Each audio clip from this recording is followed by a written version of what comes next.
ரஜினி சொல்லுவார்ல படத்துல, கண்ணா என் வழி தனி வழி. அந்த மாதிரி ஒவ்வொருத்தருக்கும் ஒரு வழி எடுத்துக்கணும். அடுத்தவங்களை காப்பி அடிக்கூடாது. நம்ம கார்பன் காப்பி ஆக வேண்டாம். இந்த விஷயத்தை யாரு கரெக்டா புடிச்சுக்கிறாங்களோ அவங்க ஆன்மீகத்துல மேல போலாம்.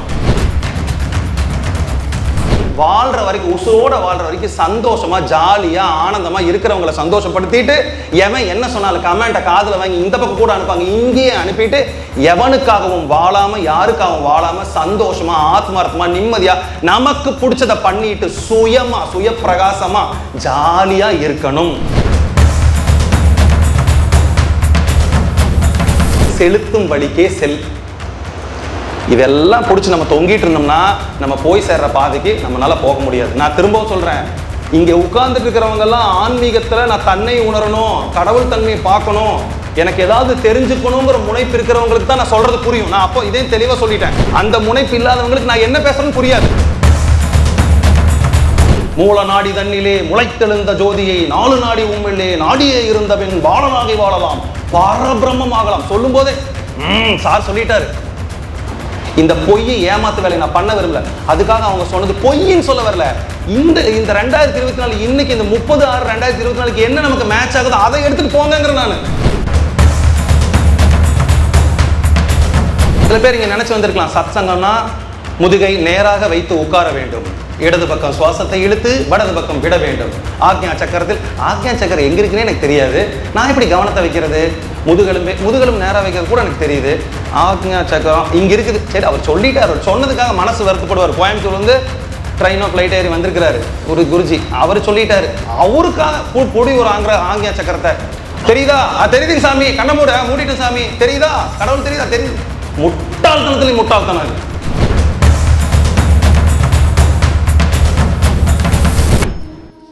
தெளிவு குருவின் திருமேனி காண்டல், தெளிவு குருவின் திருநாமம் செப்பல், தெளிவு குருவின் திருவார்த்தை கேட்டல், தெளிவு குரு உரு சிந்தித்தல் தானே.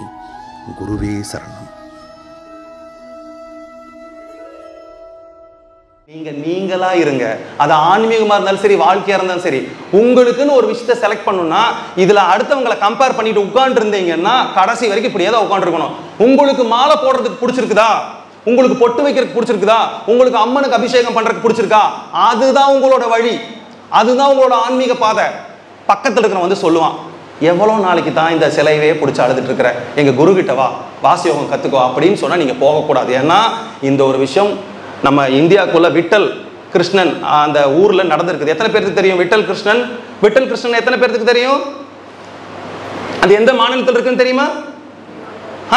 கர்நாடகா பக்கத்தில் இருக்க விட்டல் கிருஷ்ணன். ஒருத்தன் வந்து விட்டல் கிருஷ்ணன் மேல பைத்தியம், எப்படியாவது அவன் தரிசனம் பார்த்துக்கணும் பைத்தியம் அலைஞ்சிட்டு இருந்தான்.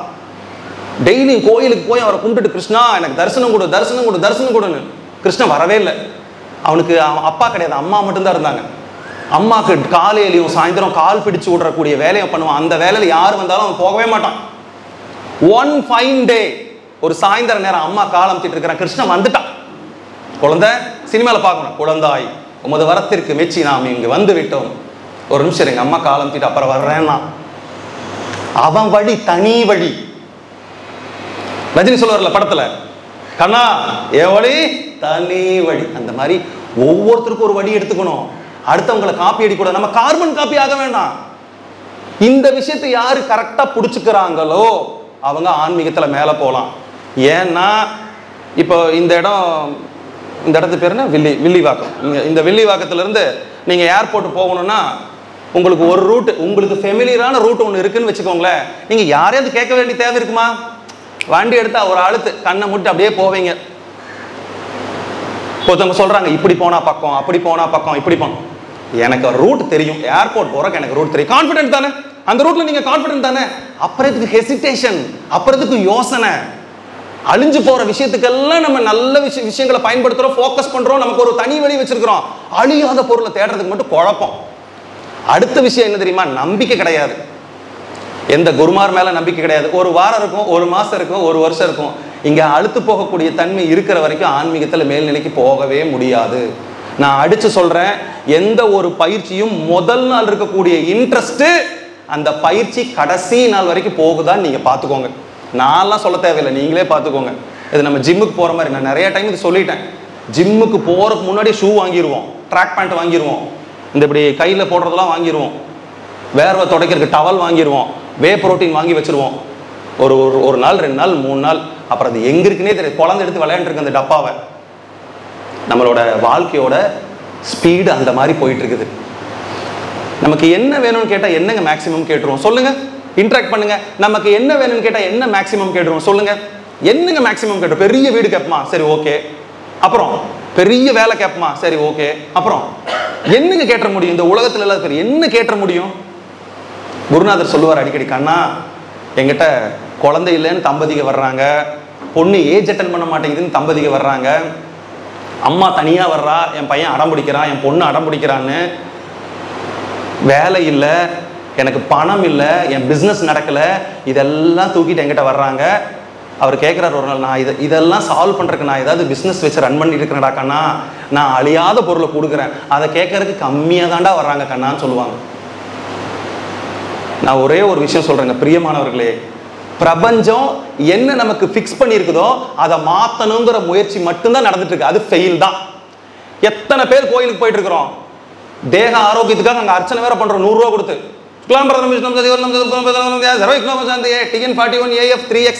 வண்டிக்கு ஒரு அர்ச்சனை, உங்களுக்கு ஒரு அர்ச்சனை, உங்க சாவிக்கு ஒரு அர்ச்சனை, உங்க வீட்டுக்கு ஒரு அர்ச்சனை, மாடி தோட்டத்துக்கு ஒரு அர்ச்சனை, எல்லாம். ஆனா நடக்கிறது நடந்துட்டு தான் இருக்கு. எத்தனை பேர் காய்ச்சல் வராமல் இருந்திருக்குது? ஆரோக்கிய பிராப்திரஸ்து அப்படின்னு சூப்பர் சொல்றாரு சுவாமி. ஆரோக்கியமாவே இருந்துட முடியுமா கடைசி வரைக்கும்? பௌதிகமான உடம்பு, பஞ்சபூதங்களால உடம்பு இப்படித்தான் சப்ஜெக்டட் டு இப்படித்தான் இருக்கும். அதை மாத்தணும்னு போகாதீங்க, தயவு செஞ்சு போராடிடாதீங்க. எனக்கு இதை மாத்திக்கணும் வேண்டாம். ஒரே ஒரு விஷயம் ரமண மகரிஷிகள் அழகா ஒண்ணுல சொல்லியிருப்பார், செலுத்தும் வழிக்கே செல். இதெல்லாம் பிடிச்சி நம்ம தொங்கிட்டு இருந்தோம்னா நம்ம போய் சேர்ற பாதைக்கு நம்மளால போக முடியாது. நான் திரும்பவும் சொல்றேன், இங்க உட்கார்ந்துட்டு இருக்கிறவங்க எல்லாம் ஆன்மீகத்துல நான் தன்னை உணரணும், கடவுள் தன்மையை பார்க்கணும், எனக்கு ஏதாவது தெரிஞ்சுக்கணுங்கிற முனைப்பு இருக்கிறவங்களுக்கு தான் நான் சொல்றது புரியும். நான் அப்போ இதே தெளிவா சொல்லிட்டேன். அந்த முனைப்பு இல்லாதவங்களுக்கு நான் என்ன பேசுறேன்னு புரியாது. சரி, ஞாயிற்றுக்கிழமை வந்தோம், யார் வெத்த பிள்ளையோ கொஞ்சம் பேசிட்டு இருக்கிறான், கேட்டுட்டு அப்புறம் அப்படியே சாப்பிட்டுட்டு அப்படியே கிளம்ப வேண்டியதான். மத்தியானம் போல எப்பவும் போல போயிடுற மாதிரி இருந்தா இது புரியாது. நான் உங்களை குத்தி காமிக்க விரும்பல, ரியாலிட்டி சொல்றேன். இப்ப கூட ஒரு பதிவு போட்டிருந்தேன், நீங்க செத்து போயிட்டீங்கன்னா, நான் செத்து போயிட்டேன், அவன் அவங்க வேலையை பார்த்துக்கிட்டு இருப்பாங்க. இருக்கிறப்ப எப்படி சந்தோஷமா ஆனந்தமா இருந்துக்கணும். நான் சொல்லி கொடுக்கறது 2 விஷயங்க. என்னோட ஹோல் டீச்சிங் 2 விஷயத்துல, வாழ்ற வரைக்கும், உசுரோட வாழ்ற வரைக்கும் சந்தோஷமா ஜாலியா ஆனந்தமா இருக்கிறவங்களை சந்தோஷப்படுத்திட்டு, எவன் என்ன சொன்னாலும் கமெண்ட்டை காதுல வாங்கி இந்த பக்கம் கூட அனுப்பாங்க, இங்கேயே அனுப்பிட்டு, எவனுக்காகவும் வாழாம யாருக்காகவும் வாழாம சந்தோஷமா ஆத்மார்த்தமா நிம்மதியா நமக்கு பிடிச்சதை பண்ணிட்டு சுயமா சுய பிரகாசமா ஜாலியா இருக்கணும். இது ஃபர்ஸ்ட் பாயிண்ட். என்னோட ஹோல் டீச்சிங் தான். செகண்ட் பாயிண்ட், நிம்மதியா சாகணும். நான் குருநாதர்கிட்ட வேண்டிட்டு இருக்கிறதெல்லாம் ஒன்னே ஒன்று தான், சனிக்கிழமை ஒரு 12-1 மணிக்கு செத்துறணும். ஏன்னா லீவ் போடுறதுக்கெல்லாம் சொந்தக்காரங்க வரமாட்டாங்க. இப்போ கூட்டம் சேர்க்கறது பெரிய பிரச்சனையா இருக்குது. இப்போ நம்ம அளவுக்கு யாராவது வரலைன்னா வாழ்நாள் நல்லா வாழ்ந்துட்டு தானே ஆகும். 4 பேருக்கு நல்லது பண்ணி அவன் லீவ் போடாமல் வராமல் இருப்பான். இது அவங்களுக்கு தெரியுமா? பாருங்க, யார் இறந்துட்டா? டாக்டர் இறந்துட்டாருங்க, ஒரு வக்கீல் இறந்துட்டாருங்க, அங்கே தியானம் சொல்லி கொடுக்குறவர் இறந்துட்டாருங்க, நல்ல மனுஷன் இறந்துட்டாங்க, நல்ல மனுஷன் இறந்துட்டாங்கன்னு சொல்றாங்களா? ரொம்ப கம்மி. ஏன்னா இப்போ எல்லாம் போட்டி பொறாமை ஆயிடுச்சு. இப்போ நான் சொல்றது எல்லாமே நான் அட்வைஸ் பண்ற மாதிரி இருக்கும். நான் இதெல்லாம் ஏன் தெரியுமா சொல்றேன்? நம்மளை சுத்தி இதுவங்கெல்லாம் இருக்காதீங்க, நீங்க தயவு செஞ்சு கண்டுக்காதீங்கிறதுக்காக தான் உங்ககிட்ட நான் கெஞ்சி கேட்டுக்கிட்டு இருக்கிறேன். இதை தூக்கி மண்டையில போட்டு ஆன்மீகத்துக்குள்ள போகவே முடியாது. ஏன்னா ஆல்ரெடி குப்பை நிறைய இருக்குது. இது நான் ஒரு விஷயம் சொல்றேன். நான் இப்ப பாருங்க, காலையில இருந்து சாயந்தரம் வரைக்கும் முக்குன்னு முக்கி நான் வாசி யோகம் அது இதுன்னு சொல்லி கொடுத்துட்டு போயிட்டா நீங்க பண்ண மாட்டீங்க, சத்தியமா பண்ண மாட்டீங்க. ஏன் தெரியுமா? நான் ஆல்ரெடி நிறைய இருக்கிற பேக்ல தூக்கி ஒரு வைரத்தை போடுறதுக்கு விரும்பல. நான் உங்களெல்லாம் என்ன சொல்றேன்னா, முதல்ல அந்த பாக்கெட்ல இருக்கிற குப்பை முதல்ல தள்ளி விட்டுருங்க, அப்புறம் என்ன போட்டாலும் அது மட்டும் தான் தெரியும். இப்ப இத்தனை வச்சுட்டு அந்த வைரத்தை தேடிட்டு இருப்பீங்க. இந்த குப்பைகளுக்குள்ள என்னென்ன குப்பை தெரியுமா? கணவன், மனைவி, ஸ்கூல் ஃபீஸு, அம்மா அப்பா, மாமனார் மாமியார், ஃப்ரெண்ட்ஸு, துரோகம், காதல் தோல்வி, காமத்தோல்வி, ஆஃபீஸில் இருக்கிறவன் டென்ஷன் படுத்துறது. பாருங்க, இத்தனை பேக்கேஜஸ் இப்படி பிடிச்சிட்டு இருக்கிறவனை நானும் வந்து வாங்க தியானம் சொல்லி கொடுக்குறவாங்க, கட்டி பிடிங்கன்னா ஏங்க கை வேற பத்த மாட்டேங்குதுங்க ஐயா. நம்ம வாழ்க்கை அப்படிதான் இருக்குது. இப்ப நான் பேச ஆரம்பிச்சிருந்து இப்ப வரைக்கும் எந்த சித்தர் பாடல்களை நான் சொல்லல. தேவாரம், திருவாசகம், திருக்குறள் எதையும் நான் சொல்லல, பகவத்கீதை சொல்ல, பைபிள் சொல்ல, குரான் சொல்ல. நான் சொல்லிட்டு இருக்கிறதெல்லாம் உங்களை பத்தின்னு சொல்லிட்டு நான் அந்த தள்ளி நிக்க விரும்பல, நம்மளை பத்தி. வாழ்க்கையில கரெக்டா இருந்துட்டோம்னா ஆன்மீகம் சூப்பரா வந்துடும். வாழ்க்கையே சரியில்லை, அப்புறம் எப்படி ஆன்மீகம் வரும்?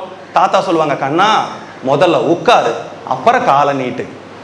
இப்ப ஆன்மீகத்தை நமக்கு என்னன்னா, நம்ம நின்றுட்டு 2 கால் நீட்டிக்கணும்னு ஆசை. அதனால எல்லா குருமார்கிட்ட கேட்கறான், சாமி எனக்கு காலை நீட்டணும், காலை. அந்த குருமார்கள்லாம் சொல்லி கொடுக்குறாங்க, காலை தூக்கு தூக்கு தூக்கு, தொப்புன்னு விழுக வேண்டியது. நான் என்ன சொல்றேன், சுவாமி என்ன சொல்றாரு, முதல்ல உட்காரு, பி சீட்டட். உன்னோட பொசிஷன்ல நீ கரெக்டா இரு. உன்னால உட்கார முடியுமான்னு பாரு, அதுக்கப்புறம் காலை ஆராம்சா நீட்டு. உன்னால நீட்ட முடியும். உங்களை சுத்தி குழப்பறவங்க நிறைய பேர் இருப்பாங்க, வேற எங்கேயும் போக வேண்டாம். நான் ஆண்களுக்கெல்லாம் ஒரே ஒரு சேலஞ்ச் கொடுக்குறேன், ஒரே ஒருத்தரை சமாளிச்சு ஒரே ஒருத்தரை நீங்க மேனேஜ் பண்ணி வந்துட்டீங்கன்னா நீங்க சித்தராகலாம். யாரு? கல்யாணம் ஆயிருந்தா உங்க மனைவி, கல்யாணம் ஆகலைன்னா உங்க அம்மா, உங்க தங்கச்சி. தங்கச்சியோட இருக்கிறவன் கல்யாணம் பண்றான் பாருங்க, அவன் படுற அவஸ்தை இருக்கு. ஐயோ, அந்த மனைவிக்கு என்ன வாங்கி கொடுத்தாலும் இந்த புள்ள திட்டும். இங்க பாருங்க, வாசி யோகம் நான் கத்து கொடுத்துருவேன், குண்டலினி யோகம் நான் அப்ப கத்து கொடுத்துருவேன். நான் திரும்ப திரும்ப சொல்றேன், இது உங்களுக்கு உபயோகப்படாது. குப்பை முதல்ல வெளியே வீசிடலாமா? இவங்களெல்லாம் எப்படி சமாளிக்கணும்? நீங்க ஆன்மீகத்தில் முன்னேறிட்டு இருக்கீங்கன்னா எப்படி நினைச்சிருக்கீங்க பாருங்க, இப்படி நினைச்சிட்டு இருக்கீங்களா? கிடையாது. என்ன ஒருத்தவன் சப்புன்னு அரைஞ்சிட்டானா, தம்பி கொஞ்சம் மெதுவா அரப்பா, கொஞ்சம் பேசணும், இப்படி இதுதான் முன்னேற்றம் சொல்லுவேன் நான். நீங்க புசு புசுங்கிறத ஆன்மீகம் தெரியாம இருக்கிற உங்களை விட புசு புசுன்றுவான். ஆனா இந்த தன்மை உங்களுக்கு நீங்களா பக்குவமானா மட்டும்தான் வரும். அந்த பக்குவம் நமக்கு தேவை. அந்த பக்குவம் இருந்தா நீங்க ஒண்ணுமே பண்ண தேவையில்லை. அந்த பக்குவத்தோட கையை நீட்டினா தெய்வீகம், ஆன்மீகம் அழகா உள்ள வந்துடும். இப்போ உன் வழி நான் தனி வழின்னு இவ்வளோ நேரம் பேசுறதுக்கு காரணம் என்னன்னா, முதல்ல இந்த குழப்பங்களை எல்லாம் விட்டுட்டு உங்களுக்குன்னு ஒரு வழிவை செலக்ட் பண்றது எப்படின்னா, எதுல உங்க மனசு லயிக்குது, எது பண்ணா நீங்க சந்தோஷமா இருக்கிறீங்க, எது பண்ணா நீங்க ஆனந்தமா இருக்கீங்க, எது பண்ணா உங்களையே மறந்துடுறீங்க, யாரு பேசினா காது கொடுத்து கேட்கணும் போல இருக்குது, யாரு சொல்றது சரியா இருக்குது, யாரு உங்களை பார்க்க சொல்றாங்க, அந்த இடத்துல காதை ஷார்ப்பாக்கி வச்சுக்கோங்க. அவங்க சொல்றத கேளுங்க, உங்களுக்கு பிடிச்சத பண்ணுங்க. அது எந்த செயலா இருந்தாலும் அது தியானம்னு நான் சொல்றேன். அது எந்த செயலா இருந்தாலும் தியானம். தியானத்துக்கு தனியா உட்காந்து இந்த மாதிரி சீட் போட்டு இப்படி ஓட்டு உட்காந்து, இதுக்கு பேர் தியானம் இல்ல. நீங்க அந்த மனநிலையில இருந்தீங்கன்னா நீங்க என்ன செயல் செஞ்சாலும் தியானம். நான் ஒரு விஷயம் இன்னும் உங்களுக்கு ஆழமா சொல்லி கொடுக்கணுங்கிறது என்னன்னா, தாழ்வு மனப்பான்மை. அடுத்தது, இந்த தாழ்வு மனப்பான்மை எதனால வருதுன்னா, நம்ம கேரக்டர்னால வருது. இன்னொரு பாயிண்ட் சொல்லியிருப்பார், எனக்கு ரொம்ப ரொம்ப பிடிச்ச பாயிண்ட். நான் எப்பவும் சொல்லுவேன், இந்த உலகத்துல புனிதமான, ஒழுக்கமான, எல்லாம் தெரிஞ்ச நல்ல ஆத்மா, நான் மனுஷங்களை சொல்லிட்டு இருக்கேன், மகான்களை சொல்ல, அப்படி ஒரு ஆளை இன்னும் பிரபஞ்சம் தேடிக்கிட்டே இருக்கு. நம்ம ஒரு தடவை தப்பு பண்ணிட்டோம்னா நம்ம மனசு துடிக்கும், தப்பு பண்ணிட்டு யார்கிட்ட போய் யார்கிட்ட மன்னிப்பு கேட்கணும்? நான் கேட்குற யார்கிட்ட மன்னிப்பு கேட்கணும்? யார்கிட்டையும் மன்னிப்பு கேட்க தேவையில்லை. இந்த பாவ மன்னிப்பு ஒருத்தங்க கிட்ட போய், இந்த தாழ்வு மனப்பான்மை தான் நம்மளை வளர விடாம தடுக்கும். பண்ணியாச்சு, முடிஞ்சு, செயல் முடிஞ்சது, அவ்வளவுதான், அதுக்கான கர்மா முடிஞ்சது. அடுத்தது என்ன? இங்க இருக்கிறவங்கள யாராவது ஒருத்தர் எந்திரிச்சு நின்று பதில் சொல்லலாம், சார் எனக்கு வாழ்க்கையில எந்த பிரச்சனையும் இல்லை, எல்லாரும் எனக்கு நண்பர்கள், எல்லாரும் என்னோட வளர்ச்சியில துணை நிற்கிறாங்க, நான் மேல போனா எல்லாரும் எனக்கு என்ன வாழ்த்துறாங்க, புகழ்றாங்க, எனக்கு எந்த பிரச்சனையுமே இல்லை, நான் நல்லா சாப்பிட்றேன், ஆரோக்கியமா இருக்கேன், சாப்பிட்டு இப்படி தூங்குனா படுத்துறேன், காலைல எந்திரிச்சு வர்றேன். யாராவது எந்திரிச்சு நிற்க முடியுமா? ஆனஸ்டா, உண்மையா, குருமேல் ஆணையா எந்திரிச்சு நிற்க முடியுமா? இந்த விஷயத்தை கிளியர் பண்ணா மட்டும்தான் ஞான நிலைக்கு போக முடியும். சில பேர் இங்க நினைச்சு வந்திருக்கலாம், சத் சங்கம்னா முதுகை நேராக வைத்து உட்கார வேண்டும், இடது பக்கம் சுவாசத்தை இழுத்து வலது பக்கம் விட வேண்டும், ஆக்ஞா சக்கரத்தில். ஆக்ஞா சக்கரம் எங்க இருக்குன்னே எனக்கு தெரியாது, நான் எப்படி கவனத்தை வைக்கிறது? முதுகெலும் நேராக வைக்கிறது கூட எனக்கு தெரியுது, ஆக்ஞா சக்கரம் இங்க இருக்குது. சரி, அவர் சொல்லிட்டார், அவர் சொன்னதுக்காக மனசு வருத்தப்படுவார். கோயம்புத்தூர்ல ட்ரெயினோ ஃப்ளைட் ஏறி வந்திருக்கிறாரு ஒரு குருஜி, அவர் சொல்லிட்டாரு, அவருக்காக பொடி ஒரு ஆக்ஞா சக்கரத்தை. தெரியுதா? தெரியுது சாமி, கண்ண மூடிட்டு சாமி, தெரியுதா? கடவுள் தெரியுதா? தெரியுது. முட்டாள்தனத்துல முட்டாள்தனம். ஏன் இந்த செயல்களை எல்லாம் செய்ய வைக்கிறாங்க அப்படின்னா, செயல்களில் இருந்து செயல்களற்ற நிலைக்கு உங்களை கொண்டு போறதுக்கு வேற வழி குருமார்களுக்கு தெரியாது. சத்சங்கன்னு வந்தா, யோகா கிளாஸ்ன்னு வந்தா, மெடிடேஷன் கிளாஸ்ன்னு வந்தா ஒரு டூயிங் இருக்கணும். டூயிங்னா என்னங்க? தமிழ்ல என்ன? ஒரு செயல் இருக்கணும். செயல் இல்லாட்டினா இப்போ நான் ஒன்றும் இல்லை, அனௌன்ஸ் பண்ணி உங்களை உட்கார வச்சிடறேன். நானும் வந்து 9 மணிக்கு இப்படி உட்காந்துடுறேன். நீங்கள் கொஞ்சம் நேரம் பார்ப்பீங்க, இப்படியே நான் உட்காந்துட்டு இருக்கிறேன், எல்லாம் கண்ண மூடி உட்காருங்கன்ற. இப்படி ஒரு அரை மணி நேரம் உட்காருவீங்களா? சரி, 3/4 மணி நேரம் எனக்கு ஒரு மரியாதை கொடுத்து, அப்புறம் இந்த சாய் இவங்கெல்லாம் பாவம் கஷ்டப்பட்டுருக்காங்க, ஒரு மணி நேரம் பக்கத்து ஆம்பாட்டுக்கு உட்காந்துருக்கான். இதுக்கு தான் அவங்க இதில் வேற கூட யாரை கூட்டிகிட்டு வந்திருப்பீங்க, அவங்க டென்ஷன் ஆயிடுவாங்க. இதுதான் நடக்கணும்னு எல்லா குருமார்களும் தவங்க கிடக்குறாங்க. ஸ்டேட் ஆஃப் நான் டூயிங். நீங்க நல்லா நினைச்சு பாருங்க, 24 மணி நேரம் மனமும் வேலை செய்யுது, உடம்பும் வேலை செய்யுது, உயிர் சக்தியும் வேலை செய்யுது. ரெஸ்ட் எடுக்க போனா மனக்கவலை, தூக்கம் வர மாட்டேங்குது. இத்தனை பிரச்சனை தானே. மறுபடியும் மன நிம்மதிக்காக வந்து அங்க என்ன கிடைக்கும்? சலிப்புத்தன்மை தான் கிடைக்கும். என்கிட்ட கேட்பாங்க, சாமி நான் தியானத்துல தூங்கிடுறேன். நீ தியானம் பண்ணும்போது செயலா மாத்தினா தூக்கம் தான் வரும். ஓம் நமச்சிவாய அப்படின்னா தூங்கிடுவேன். கொஞ்சம் அதில் அப்படியே சவுண்டு கம்மியா, ஓம் நமச்சிவாய நமச்சிவாய. இந்த நம்ம ஒருத்தர் என்கிட்ட வந்து கேட்குறாரு, நான் யாருன்னு கேட்டால் மட்டும் போதும் ஞானம் கிடைச்சிரும், கேட்டு பாருங்க என்ன. அவர் போய் நான் யார் நான் யார் நான் யாருன்னு அப்புறம் கொஞ்ச நாள் ஆனது அவங்க வீட்டுக்காரமா சொல்லுது, ஏங்க எங்கள் வீட்டுக்காரர் நாய் குலைக்கிற மாதிரி வீட்டில் குலைச்சிட்டு இருக்கிறாருங்க. என்னங்க, நான் வேற எதுவும் நினைச்சிட்டேன். இல்லை நான் யார் நான் யார் நான் யார், சாப்பிடும் போது நான் யார் நான் யாரு, குழம்புத்துறோம் நான் யார் நான் யாரு. நான் சொன்னதை அவர் அப்படி புரிஞ்சுக்கிட்டாரு. ஓஷோ சொல்லுவாரு, நான் என்ன சொல்றேனோ அதுக்கு தான் நான் பொறுப்பு, நீ அண்டர்ஸ்டாண்ட் பண்ணிக்கிறதுக்கு நான் பொறுப்பு இல்லைன்னு சொல்லுவாரு. அப்ப ஞானியோட வார்த்தையை யார் ஒருத்தர் கிளியர் கட்டா அண்டர்ஸ்டாண்ட் பண்றாங்களோ அவங்க ஞான பாதைக்கு போவாங்க. இப்ப சொல்லுங்க, செயல்கள் அற்று இருக்கணுமா செயல்களோட இருக்கணுமா? நீங்க சொல்லுங்க. இங்க பாருங்க, நான் எதையும் பேசல, இப்படி எல்லாம் சொல்லல. நானு மூல நாடி தண்ணிலே முளைத்தெழுந்த ஜோதியை 4 நாடி உம்மிலே நாடியே இருந்த பின் பாலனாகி வாழலாம், பரபிரம்மம் ஆகலாம் சொல்லும் போதே சார் சொல்லிட்டாரு. இந்த பொய் ஏமாத்து வேலை நான் பண்ண விரும்பல. அதுக்காக அவங்க சொன்னது பொய்ன்னு சொல்ல வரல. இந்த 2024 இன்னைக்கு இந்த 30/6/2024 என்ன நமக்கு மேட்ச் ஆகுதோ அதை எடுத்துட்டு போங்கிற நான். அவங்க சொல்றதெல்லாம் உண்மை. ஆமா, இப்போ ஒன்றும் இல்லை, நான் இந்த ஒரு விஷயத்தை புரியுற மாதிரி சொல்லி கொடுக்குறேன் பாருங்க. நம்ம ஒரு இப்போ தப்பாக நினச்சிக்கிறீங்க, அபசகுணமாக பேசுகிறேன். ஏன்னு சொன்னால் இது வேற தப்பு, அபசகுணன்றவாங்க. சார் அபசகுணமாக பேசுகிறேங்க.